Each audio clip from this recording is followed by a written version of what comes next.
Assalamualaikum warahmatullahi wabarakatuh. Salam sejahtera. Salam satu Malaysia.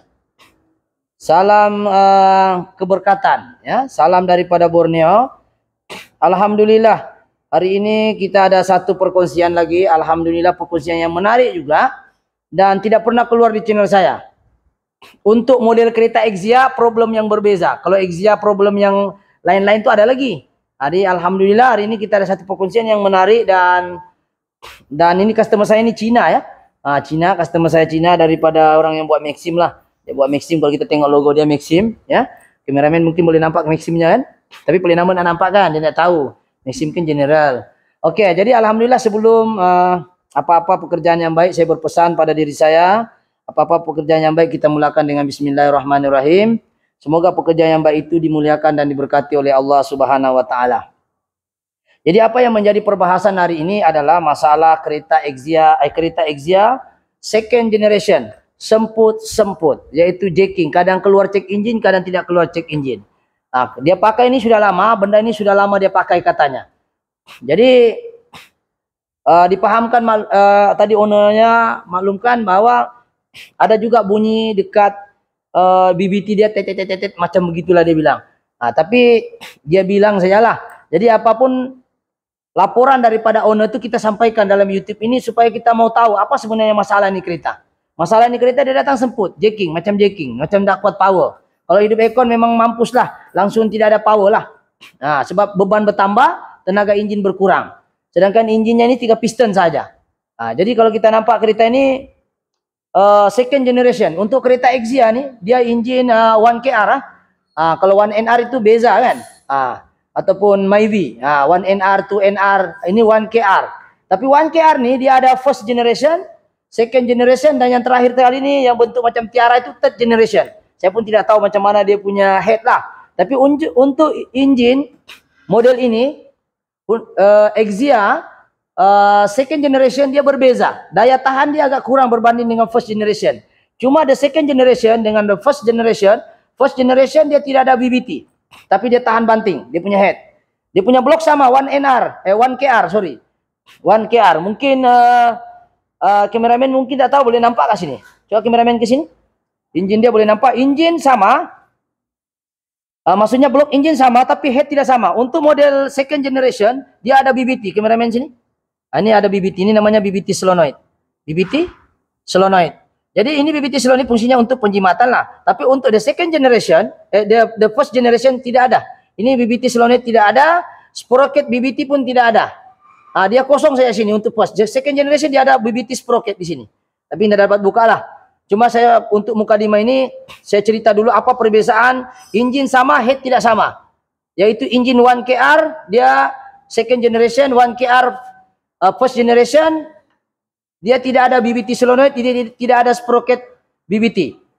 Untuk second generation enjin sama 1KR juga ada BBT, ada juga sprocket BBT dia, ada BBT solenoid dan ada sprocket. Jadi biasanya mau tahu dia macam mana senang saja. Kalau kereta kamu mau first generation ke tidak, kamu tengok ini saja.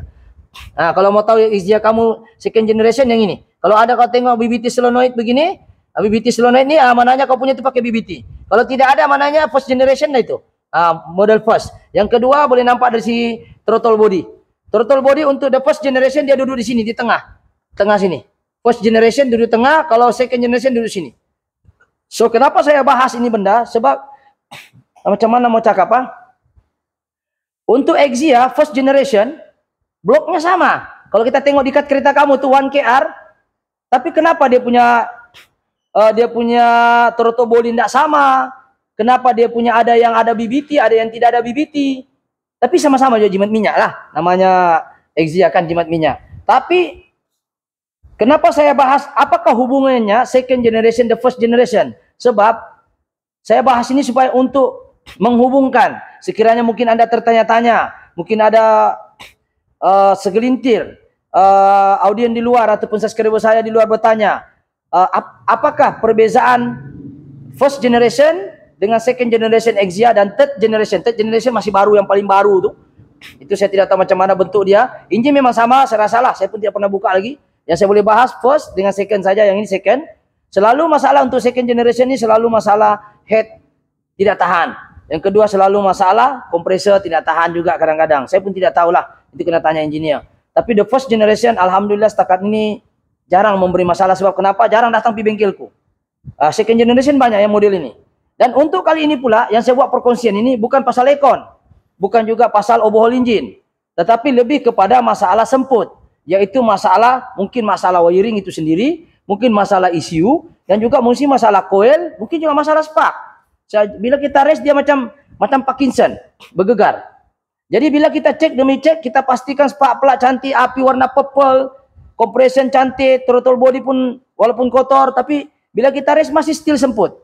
Macam seolah-olah sistem pengapian itu ada misfire. Dan kita melihat benda ini secara manual dahulu, tanpa menggunakan scan. Jadi setelah kita scan, kita nampak ada tanda-tanda menunjukkan primary coil bermasalah. Primary coil maknanya spark plug ataupun coil plug ataupun sistem pengapian lah, senang cerita. Jadi mungkin kameramen boleh tengok saya punya scanner sini. Ya, kita scan hari itu. Sekejap apa saya buka dulu. Kameramen boleh nampak ya? Ignition system nomor 2 silinder primary. Kameramen boleh kasih lurus. Saya kasih lurus. Okey. Ni. Dia bilang apa? Ignition system nomor 2 silinder primary. Ataupun ignition system. Okey, dia punya status. Macam orang lah, dia ada statusnya bujang, ada yang sudah kahwin. Ini penting kita tengok statusnya nih. Statusnya sini history, pending, current. Semua itu mempengaruhi cara kerja kita dan mempengaruhi apakah sebenarnya terjadi dengan ignition primary tadi. Sama ada memang masalah wiring ataupun masalah ignition itu sendiri. Kadang-kadang kita jumpa sini ada yang history, bukan history, pending, ada malfunction, ada current. So macam-macam dia punya status. 0352, 0352. Dia cakap pending. Jadi bila kita merujuk kepada scanner ni, seolah-olah kita kena ganti. Dia punya coil plug, kita kena ganti spark plug. Tetapi saya meminta kepada orang saya supaya cek dulu bahagian wiring. Sebab dipahamkan orang ini, dia cakap dia pandai datang, pandai tidak datang. Ini masalahnya bila kereta pandai datang, tidak datang. Bagus dia mati terus, senang kita cari masalahnya. Kalau dia pandai datang, tidak datang, aduh. Kalau ngam-ngam dia sampai di bengkel, tidak datang, itu penyakit. Aduh, sengsara kita mau cari apa masalah. Kita scan pun dia tidak ada fault code. Tapi syukur alhamdulillah kita sempat dapat fault code dia yang ini. Dan kita menjurus kepada sistem pengapian. Kita tidak cek sistem udara dia, kita tidak cek sistem injektor, kita tidak cek pada sistem-sistem yang lain. Kita menjurus ke arah sana. Apakah penjurusan kita? Yaitu sistem wiring dia dari ECU ke coil. So, seperti mana video-video sebelum ini saya ada jelaskan yang menggunakan coil plug menggunakan 3 wayar. Ada juga coil plug menggunakan 2 wayar, yaitu Saga FLX, BLM dan sebagainya. Untuk kereta Myvi, Avanza, banyakkan Toyota menggunakan 3 wayar. Apakah 3 wayar itu? Yang pertama sekali, kameramen boleh sini. Kalau kita nampak ini adalah wayar soket dia. Sekejap Ini tengok nih, ada 3 wayar Saya ambil satu lah. Ada 3 wayar, betul? 3 pin. 1, 2, 3. Satu wayar ni adalah daripada kunci, satu wayar di tengahnya adalah daripada signal ECU, satu wayar lagi daripada direct grounding. So salah satu wayar ini tidak bersambung ataupun tidak masuk seperti ini, ada putus, dia boleh menyebabkan api tidak keluar di coil. So soalan dia sekarang, ini masalah coil kah, masalah wiring kah, masalah spark plug atau masalah lain atau masalah ECU? Sebab satu wayar ini pergi ECU. Jadi kalau kita jahat tadi mau untung besar, senang siapa ini? Kita cakap lah ECU barulah untung besar, kerja penat, kita akan untung sikit kan? Jadi ini antara benda-benda yang menjadi persoalan dengan kita. Jadi insya Allah hari ini kita jumpa masalahnya 2. Kenapa kereta ini jacking dan dakwaan kita mengatakan bahawa masalah wiring ternyata 90% adalah tepat. Bukan 100% ya, kereta ini baru 41. Tetapi apa yang terjadi? Bila kita cek sistem pengapian, coil tidak perlu gantilah. Kita cek coil nomor 2. So kita fokus pada nomor 2 dan kita cek betul-betul menggunakan continuity dan juga menggunakan pengamatan kita sebelum kita guna continuity untuk reconfirm. Kita tengok pakai mata kasar dulu. Bila kita punya cek, alhamdulillah kita jumpa masalah itu. Cuma kameramen ke sini. So masalah dia sekarang kereta ini setelah kita buat continuity dan ini sebenarnya bersambung, kita sudah putuskan. Coba tengok kameramen nih. Ada putus wayar daripada ECU signal, daripada direct grounding dan juga nih. Dan yang terakhir ada putus di sini. Coba kameramen sini. Tuh. Nih kameramen, ini putus sudah nih. Nampak? Coil nomor 2 ada putus, ada 2 wayar putus. Ini sudah putus. Ini tadi bersambung, orang saya goyang-goyang dia putus dan putus lagi wayar ini. Nih, nampak? Saya tarik ya, kameramen. Tuh, putus. Nih. Kenapa dia putus? Satu disebabkan oleh faktor jangka hayat dan juga faktor quality. Jangan tanya saya kenapa wire ini kurus-kurus begini. kena tanya engineer yang cipta ini barang. Kami ini pomen saja untuk mendeteksi masalah. Jadi masalahnya sekarang ini dia pandai jacking adalah masalah putus dalam. Ini sudah sambung tadi ya. Ini sudah putus, kita kasih begini. Nah, putus. Jadi inilah yang menyebabkan kadang datang kadang tidak. Ada dua lah. Sini satu diputus. Ini orang saya sudah pergi goyang-goyang tadi. Akhirnya kita nampak putus. Lepas tu ada lagi yang on the way mau putus. Ini lagi. Dah tahu lagi yang satu, dah tahu tertinggal ini. Ini masih okey lah. Ini macam direct grounding tidak pasti. Kita off kunci. Dan untuk reconfirm kembali untuk yang lain-lain, dia masalah sekarang ini adalah kita nampak wiring yang putus ada dua. Satu yang putih. Ini putih betul lah. Putih habis ya. Putih full. Yang satu lagi adalah warna pink ya. Pink. Yang satu lagi ni hitam putih ni seolah-olah bukan saya yang cek tadi direct grounding. Sebab kena ingat satu dari ECU, satu daripada kunci, satu lagi direct grounding. Dari ECU itu yang dari komputer lah dari sini. ECU-nya duduk sini. So apa yang kita jumpa tadi setelah kita bongkar ni sebab kita takut buat kerja CP-CP kita bongkar, kita kasih keluar kan. Kita mau confirm adakah benda ini memang melibatkan wiring dan ternyata tadi saya suruh orang saya buka ni semua wiring untuk nomor 2 fokus di sini. Dan ternyata ada dua wire. Sebab ini barang dia terduduk begini. Kameramen tengok sini. Dia duduk ini barang tertutup Ini solid tape dia tertutup. Kita memang tidak nampak dia duduk macam begini. Dia duduk begini. Tidak nampak. Dia duduk kita suruh bongkar dan kita buat continuity pergi ECU. Punya wire, satu dari kunci, satu dari direct grounding. Ternyata ada dua wire putus dan insya-Allah mungkin kereta ini kita untuk pengapian mungkin tidak akan sebut mungkin sebab benda ini masih dalam proses check-in part 1. Dan untuk kita melihat sama ada benda ini kita dapat selesaikan secara tuntas, kita akan tengok depan 2, adakah kereta ini dapat dihidupkan dengan sempurna, tidak lagi semput-semput macam naik kuda, macam Parkinson, goyang-goyang. Mungkin kita akan cek. Jadi itulah antara benda yang kita cuba akan apa istilahnya ni, kita akan kongsi depan 2. Jadi depan 1 ni lebih kepada menjurus kepada sistem pengapian yaitu wiring saja. Kita tidak ganti ECU. Kalau kita jahat ganti ECU lah, untung besar bah. Apa saja ini berapa saya ini wire ni nanti kita cas bising pula orang. Baru kita bohong dia lagi banyak untung. Sebab itulah yang paling mahal. Saya banyak kali mengulas di part saya, yang mahal itu adalah jujur, tapi bukan duit. Jadi insyaAllah itu saja sekadar perkongsian pada hari ini insyaAllah. Jadi sekiranya kereta anda ini ada semput, masalah jacking, kita keluar scanner mengatakan primary seolah-olah coil plug rosak, coba pastikan dahulu bahagian wiring. Itu pun hantar ke tempat yang memang bukan spesialis. Kami pun bukan spesialis wiring, tapi tidak tahulah kenapa orang datang sini semua pasal wiring, semua yang bekas-bekas tangan orang yang minta maaf cakap bekas tai-tai orang semua kirim sama kita.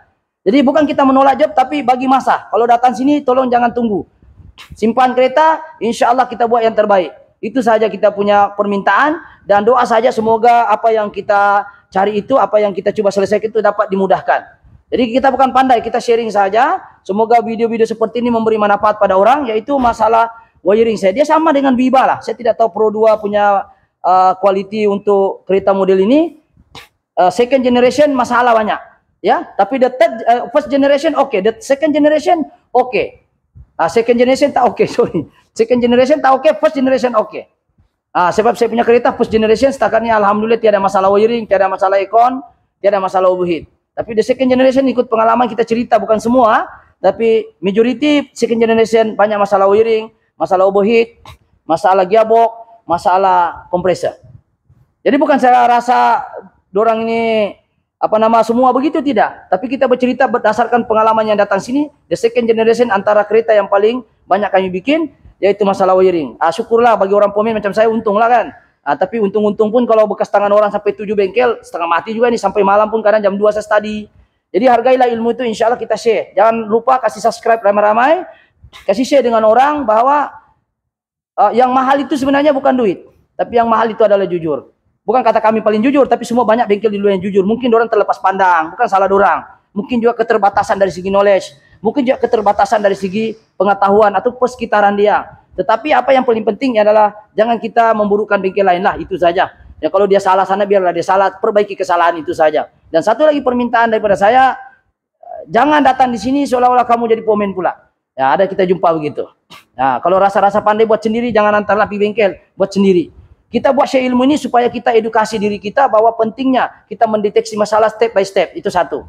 Tujuan dibuat YouTube ini juga untuk kita belajar macam mana kita alert tentang masalah-masalah kereta. Yang ketiga, tujuannya YouTube ini dibuat supaya kita tidak diperbodohkan ataupun tidak menjadi mangsa penipuan kepada bengkel. Mungkin bukan semua, segelintir kecil yang mengambil kesempatan di sebalik kejahilan. Yang keempat, tujuannya YouTube ini kita buat supaya kita membuat mana yang lebih priority. Sama ada kita perlu buat akun dulu, mana kita perlu servisnya dulu kah, atau macam mana. Itu tujuannya education seperti ini. Bukan datang sini mau mengajar saya pula, mengajar orang saya. Kalau saya mungkin tidaklah. Kalau nampak saya, tidaklah. Tapi orang saya kadang-kadang dia mengadu. Dia pula mengajar kita sini bang, dia bilang. Jangan begitu. Kau nampak channel saya, kau jauh, kau ambil channel ni, datang di bengkel itu, minta tolong. Boleh tak ikut seperti dalam YouTube, di mana lah tahu ada kebenaran dia. Itu cara kita share dengan orang. Jangan datang bengkel lah, buat kerja macam ni. Jangan begini, seolah-olah kamu mengajar. Jadi insya Allah itu saya perkongsian pada hari ini. Minta maaf, bukan kita marah, kita cuma buat penegasan bahwa kerja-kerja pomen ini satu mengambil masa, yang kedua tidak semua, walaupun tidak semua bengkel itu jujur. Sebenarnya ada juga yang segelintir ya, bukan semua, segelintir saja yang mungkin keterbatasan ilmunya barangkali tidak, dia menukar saja benda-benda itu tanpa melihat diagnosisnya lebih dalam, yaitu mengkaji dia punya hubung kait. Ini barang pergi mana? 3 wire ni pergi mana? 1 wire pergi ECU, 1 wire pergi kunci, 1 wire lagi pergi direct grounding. Untuk 3 wire. Yang satu lagi kalau yang 2 wire macam Saga FLX, 1 wire itu dari ECU, 1 wire lagi dari kunci, 2 aja. Tapi tidak kisahlah. Dia 2 wire ke 3 wire ke 4 wire kah? Tetap dia perlukan positif, negatif dan juga ada signal firing ordernya itu untuk menghasilkan api. Jadi itu saja sekadar pengungsian buat masa ini. Dapat satu untuk Exia second generation semput. Kecil punya hal, efeknya besar. Tapi nasib Cina ini datang jumpa saya, atau dia jumpa channel saya, Zola. Dia jumpa channel saya, dia datang terus. Ada yang sudah 4.000, 7.000, 8.000 baru datang. Apa boleh buat lah? Sudah habis 8.000 baru jumpa saya. Bukan saya kata saya pandai, tapi saya coba buat yang terbaik saja. Jadi apa yang saya minta dengan satu saja, jangan lupa subscribe, like ataupun share, komen. Mungkin Anda menghadapi masalah semput-semput macam biasa, jangan lupa kasih share sama orang, sebab mungkin ramai lagi di luar itu mau tahu ilmu-ilmu yang mudah, simple tapi efeknya sangat besar. Ataupun bahasa Indonesianya masalah-masalah sepele, masalah-masalah simple, tetapi efeknya sangat besar dan sangat berbahaya jika kita tidak mendeteksi dengan lebih baik. Takut nanti dia tipu kita, lagi tukar isu macam kes Maybe itu hari, boleh tengok di channel saya, dia sudah habis 4.000, last saya tukar 14, saya selesai masalah. Aku tidak tahu, bukan salah siapa-siapa, tapi kita tidak mau menuduh. Apa yang paling penting adalah pentingnya knowledge itu sendiri. Bukan kita nak jadi pomen, tapi untuk bersedia sebarang kebarang kalian. Mungkin kita kena tipu, mungkin juga kita nih. Tapi tolong, bila sudah tahu itu jangan seolah-olah macam mengajar. Datang di bengkel, merendah diri itu lebih baik. Oke, jadi itu sahaja. Sekadar perkongsian. Kameramen berapa?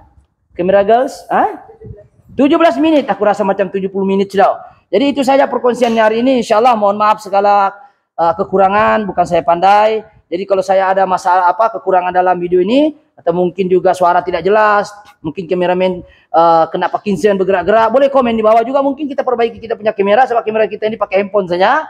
Niat kita untuk menyampaikan ilmu, tapi insya Allah ada budget, nanti kita beli kamera yang lebih profesional supaya lebih jelas.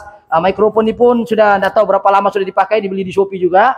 Jadi insya Allah boleh komen di bawah kalau suara tidak berapa cantik, boleh cadangkan apa kamera yang bagus, yang murah tapi boleh dipakai untuk menyampaikan ilmu. Sebab untuk makluman, saya adalah kawan rapat kepada Sike Yusuf.